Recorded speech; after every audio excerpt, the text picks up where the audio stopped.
Olá, seja bem-vindo e bem-vinda a mais um episódio do Logcast. E o assunto de hoje parece simples, mas muda completamente a relação dos consumidores quando falamos de experiência do cliente. Mais do que um assunto da moda, estamos falando de sentimentos e da percepção dos clientes com relação às organizações e como isso pode gerar valor para as empresas. Seja bem-vindo, Ricardo Pena, autor do livro Caminho do Cliente e CEO da People Experience. E o Wellington Paes, fundador do Hub Conexão Customer, eleito melhor líder de Customer Service segundo o Steve Awards.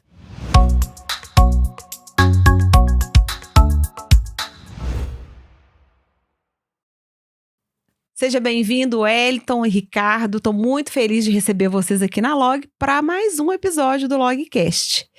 E para começar, gente, vamos falar aí de um termo que está aí, né, em todas as organizações, algumas empresas querendo colocar aí a experiência do cliente, né, e principalmente agora em 2026 para rodar.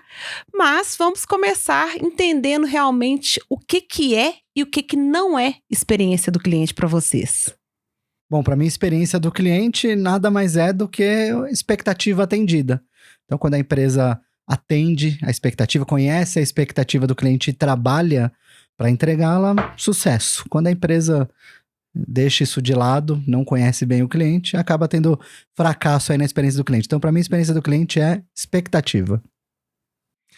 Muito bom. Não, é bom começar com isso, uma honra, é prazer estar aqui junto com vocês e para um tema que a gente fala bastante, que CX não é atendimento, então cuidado, a turma de LinkedIn não é, CX não é atendimento. E assim, acho que o Pena falou bem, CX é cumprir o combinado. CX não é encantar o cliente, é cumprir o combinado com ele. Então assim, se eu tenho aquela expectativa, eu consigo entregar, com a equipe de venda, combinei com ele, consegui entregar bem feito, acabou, essa é a melhor experiência do mundo. Eu pedi uma coisa, eu levei aquilo que foi, no prazo, seja para produto, para entrega, para serviço, minha conta veio, enfim, simples, cumprir o combinado. Maravilha, gente. E Ricardo, quando a gente fala de experiência do cliente, a gente não pode deixar de falar de mapeamento, de jornada, de personas. Você que estuda esse tema há tanto tempo, inclusive já está na 2ª edição, não é isso? O livro Caminho do Cliente. Fala pra gente, o que realmente é esse mapeamento de jornada? Por que isso é tão importante para as empresas? Como você vem vendo essa evolução nas empresas? E o que vem mudando esse mindset aí que muitas empresas a gente já vê que fala assim, olha, eu preciso mapear a jornada do cliente aqui. Legal, para simplificar o termo, né, para não, como o Wellington colocou, às vezes a gente vê tanta coisa na internet e o pessoal gosta de florear, de criar versões, mas jornada do cliente nada mais é do que o caminho que o cliente percorre enquanto ele tenta atingir um objetivo. Então, meu objetivo B2C, né, relação consumidor, meu objetivo é comprar um telefone celular, o que eu faço?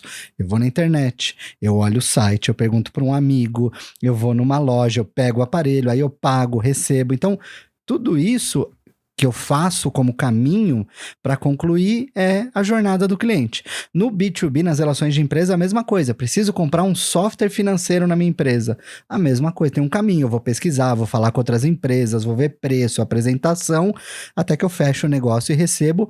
E o caminho ainda continua, mesmo quando eu fecho o negócio. Então, jornada do cliente nada mais é do que eu entender bem o caminho do cliente, entender as expectativas que ele tem nesse caminho que ele percorre e como é que eu faço para esse caminho ser o mais fácil possível, com baixo esforço e garantir ali que a gente vai entregar o que ele espera ou às vezes até um pouquinho mais. Então, jornada do cliente de forma bem resumida é isso, o caminho do cliente. E jornada do cliente parece que é algo, quando a gente vê você falar assim, que é algo simples, né, Ricardo? E não é, a gente sabe que demanda aí da liderança, né, de ser top-down mesmo, uma decisão dessa, de ter um projeto, posso chamar de projeto, né, de mapeamento de jornada, então é algo que realmente envolve muitas áreas. E o papel da liderança nisso é fundamental. E aí, voltando a pergunta agora para você, Wellington, quando a gente fala de lideranças em CX, você acha que esse líder, ele está mais preocupado ali com as métricas e os resultados ou realmente dessa construção de uma cultura de experiência de cliente nas organizações? Tá. Eu acho que assim, acho que os líderes, eles precisam de separar um pouquinho. Teve muito líder que migrou da área de atendimento, e eu fui líder de Customer Service, para falar de experiência do cliente, mas ainda tem a mentalidade de entregar um resultado de suporte a cliente. Então, primeiro, a mentalidade dele tem que mudar para uma visão de negócio. A gente acabou abrindo aqui que experiência do cliente é cumprir o combinado. Cumprir o combinado serve para o cliente e para a companhia. Então, eu tenho que ter uma visão de negócio. E eu não estou falando de orçamento, escassez, assim. Eu fui líder de uma empresa, a maior recuperação judicial do Brasil, uma jornada do mundo. E sem orçamento e sem equipe, a gente conseguiu melhores resultados. Por quê? Porque os líderes precisam entender o quanto isso vai impactar no negócio. Se eu tenho uma operação, eu tenho meus indicadores operacionais, ok. Mas tem muito líder preocupado em defender seu emprego. Ah, eu tirei uma nota boa de CSAT de qualidade. Tá, mas o que isso aqui vai mudar no resultado da companhia? Então, hoje o grande desafio dos líderes é como é que eu pego o que eu estou fazendo hoje e olho assim, o que eu vou fazer? A pergunta é, isso aqui vai aumentar a receita? Isso reduz o resultado da companhia? Isso vai trazer mais cliente? Então, acho que esse é o grande desafio, não só fazer o operacional básico bem feito, todo mundo tem que fazer, mas o desafio do líder que está pensando em CX é qual o impacto eu estou efetivamente trazendo para a minha companhia e não simplesmente só atendendo bem, resolvendo o problema, porque tem que resolver. Isso faz parte do, assim, se o cliente entrou em contato comigo, eu tenho que resolver. Acho que essa mudança de mentalidade, sair para deixa eu defender meu emprego e deixa eu ver como é que eu ajudo a companhia logo a ajudar os clientes. Incrível isso, Wellington, muito bom. E Ricardo, o seu livro, né, que inclusive eu já li 2 vezes, O Caminho do Cliente, ele traz insights valiosos, né, ele fala ali da importância, né, você comenta da gente incluir as pessoas nesse processo, de pensar nas emoções, entender as emoções dos clientes. Então, é realmente uma jornada, é um caminho que a gente precisa percorrer para entender realmente tudo isso. E quando você, né, vai para algumas organizações que você começa ali a entender em que caminho você vai seguir esse mapeamento de jornada, em algumas, eu acredito que você já deva ter visto ali algumas tentativas, alguns erros e acertos. Quando a empresa decide, então, fazer esse mapeamento de jornada, quais são os erros mais comuns que você percebe? Olha, acho que o maior erro que eu sempre coloco no topo da pirâmide é não fazer nada com a jornada. Então tem muita empresa que vai lá, faz aquela sessão famosa de design thinking, né? De você colar os post-its, desenhar uma jornada, e todo mundo sai feliz dessa sessão, só que chega no dia seguinte e não faz nada com aquilo. Então, para mim, esse é o maior erro. E o segundo é tratar mapa da jornada do cliente como uma coisa da área de experiência do cliente. Porque tem que ser tratado como uma ação de negócio. É uma ação que vai ajudar a vender mais, vai ajudar a trazer mais clientes, vai reduzir custos. Muitas vezes a gente trabalha com empresas que são reguladas. Será que isso aqui vai me ajudar a evitar tomar uma multa? Então, é um erro muito comum de mapear a jornada achando que o cliente vai ficar feliz com a gente. Tá, mas a jornada não deve ser para isso. A jornada deve ser para gerar resultado de negócio através da satisfação aumentada do cliente. Esqueceu de conectar a jornada com o indicador de negócio ou desenhou a jornada e guardou numa gaveta, são erros que matam esse processo. E as pessoas precisam realmente estar engajadas, né, Ricardo, para que esse mapeamento aconteça. E às vezes ele é um pouco doloroso também, porque você acaba mexendo em algumas gavetinhas ali, né, Wellington? Mas só para complementar, você puxou um gancho ótimo, sabe por quê? Porque às vezes quem está liderando essa jornada, a área de CX, acha que eu mapeei o que eu vou lá para cobrar as outras áreas e não ajudar. Porque assim, você vai mexer em oportunidade das outras áreas que talvez a pessoa, cara, eu já sei que eu tenho esse problema, mas você está aqui só para apontar ou você está aqui para me ajudar? E quem cuida de CX, quem cuida de operação... Gente, a gente tem estatística para tudo. E talvez você pode ajudar o cara... Deixa eu te levar um número para você priorizar as suas atividades. Ajudar na priorização de atividade, acho que é um dos maiores ativos que todas as áreas precisam. Todas as áreas têm alimentação de recurso, e se dentro do mapeamento de jornada, e dentro de você com estatística, conseguir ajudar a ele priorizar, eu tenho absoluta certeza que você vai trazer ganhos e vai quebrar alguma dessas barreiras. E eu acredito muito que o mapeamento de jornada também, ele traz ganhos financeiros para a empresa. Né? Total. Porque impacta desde a operação até uma nova ideia que surge ali, Total. né, Ricardo? Eu acho que é fundamental, acredito muito que o mapeamento de jornada, ele pode levar a empresa para um outro patamar, uma outra evolução, um outro momento ali mesmo. E falando em momentos, estamos vivendo aí, né, gente, a era da IA, né? E, Wellington, você aí como conselheiro de empresas, né? Eu vejo você aí sempre trocando ideias com grandes líderes aí de CX. Fala pra gente como que você acredita que realmente, na prática, vai ser importante a inteligência artificial dentro de uma área ali de CX ou de marketing, finanças. Como que você vem vendo essa evolução? Boa. Acho que é um ponto importante que se fala tanto de IA, então tem que tomar um cuidado ainda com muito glamour. Tem duas coisas. Uma coisa é, a IA precisa transformar o meu negócio. Talvez a minha empresa precise acabar e começar de novo por causa de uma IA, uma empresa de tecnologia, algum produto. Isso é um tema. O outro é como é que a IA vai trazer eficiência operacional.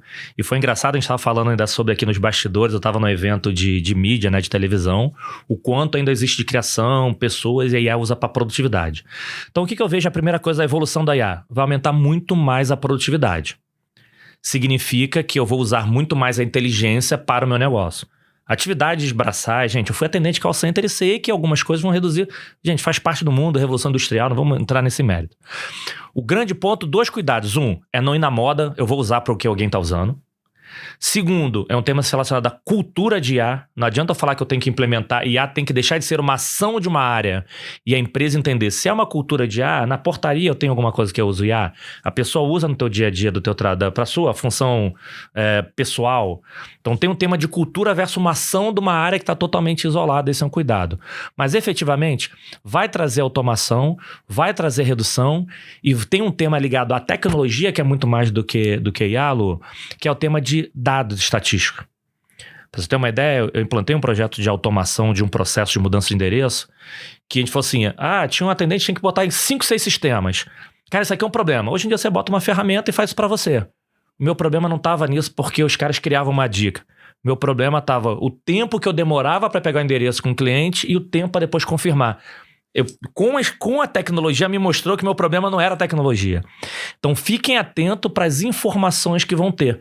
E aí tá ligado na voz do cliente. Hoje em dia as tecnologias estão muito baratas, estão acessíveis. Então, antigamente tinha que fazer pesquisa de voz do cliente. Cara, hoje ferramenta Speech Analytics está isso, você consegue botar para 100%. Então, use a inteligência para otimizar seu tempo, para te dar informações com ações. E aí você vai usar muito mais a inteligência. Mas só quero abrir uma aspa aqui, pessoal. Use a IA também. As pessoas uma vez me perguntaram, Lu, a IA vai tirar meu emprego? Eu tinha uma só resposta e um amigo meu do Google me deu uma segunda resposta. Eu falei, não, quem vai tirar seu emprego é quem sabe usar IA, que vai estar mais preparado. Mas segundo, ele me deu uma resposta que a IA talvez vai salvar a sua vida. Eu falei, como a sua vida? Porque se você utilizar não só no seu trabalho, na vida pessoal, você vai ganhar produtividade para você ter mais tempo para você. Então tomem cuidado, você fala assim, usa a IA aí. Agora eu estou produtivo, fiz em 6 horas o que eu podia fazer em 3. O que automaticamente você faz? Deixa eu fazer mais coisas. E dentro do teu lado pessoal, isso também vai te ajudar, não. Então agora eu posso ir pra academia, posso curtir com a família. Então acho que a IA vai trazer uma produtividade que vai te ajudar também no equilíbrio pessoal que muitas das companhias vêm buscando e fica naquela dúvida, né? Se eu ganho produtividade ou não. Se eu ganho produtividade, dá para direcionar um pouquinho desse tempo também para qualidade de vida. Então acho que vai vir para ajudar no lado pessoal também. Muito bom. E a gente tem visto isso aí cada vez mais na evolução da ferramenta da PX. Eu queria que você falasse isso um pouco pra gente também, Ricardo, porque a gente, né, enquanto usuário, a gente vem ganhando também muito tempo ali no mapeamento de jornada e essa evolução para ver o sentimento do cliente. Sim, para mim, olhando esse tema de inteligência artificial com o que a gente faz, tá conectado com a palavra velocidade. Porque hoje, para a gente construir algo novo na plataforma é muito mais rápido com a IA. E o tempo que as empresas gastavam fazendo análise, né? O Wellington colocou bem, como é que eu faço análise aqui de dados do que o cliente já deu de feedback pra gente? Como é que eu reduzo ali os 3, 4 dias que você gasta por mês para preparar um dashboard e a inteligência artificial vai fazer isso em minutos, segundos às vezes. Processo de mapear a persona, às vezes a gente gasta 3, 4 meses para conseguir mapear.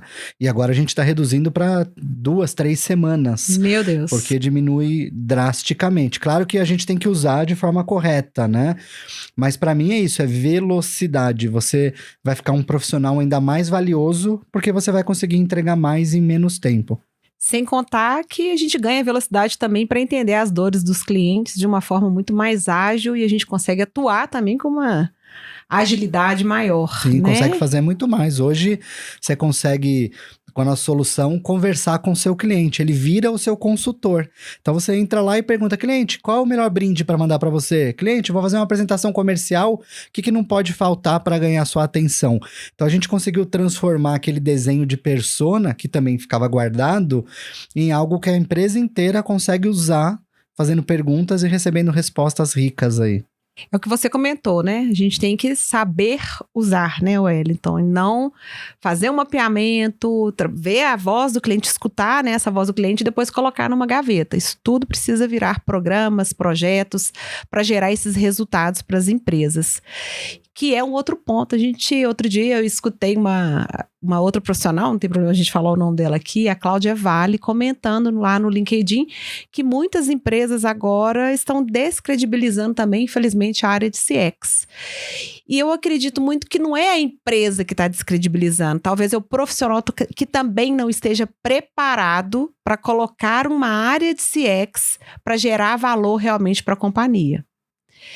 E aí, pensando nisso, gente, pra gente fechar o podcast, deixando essa provocação aí, eu queria pedir para vocês, né, se pudessem dar um conselho para os líderes, para as empresas, né, que querem começar ou já estão nesse processo, né, de evolução, de uma área, né, da jornada de CX em 2026. Qual seria esse conselho de vocês? Vai? Quer que eu vou primeiro? Eu vou polemizar. Então vai primeiro aí. Eu acho que o principal conselho é na linha do resultado. Então, se você vai começar um projeto, não pode ser algo frágil, né? Pegando um pouquinho disso que você colocou. Eu vejo as áreas de experiência do cliente hoje em dia muito frágeis. Saiu uma pessoa, acabou a área, né? E isso tem que ser uma mentalidade da empresa inteira. Da mesma forma que você investe para colocar um CRM, porque você sabe que vai gerar resultado, da mesma forma que você investe para comprar um software de RH, porque vai gerar resultado aqui no dia a dia, você também investe para criar uma estratégia de melhoria da experiência do cliente. Então, se vai começar, comece certo, né? Com essa busca de resultado. O encantamento vai acontecer, fica tranquilo, né? O cliente vai fazer post fofo, isso vai acontecer.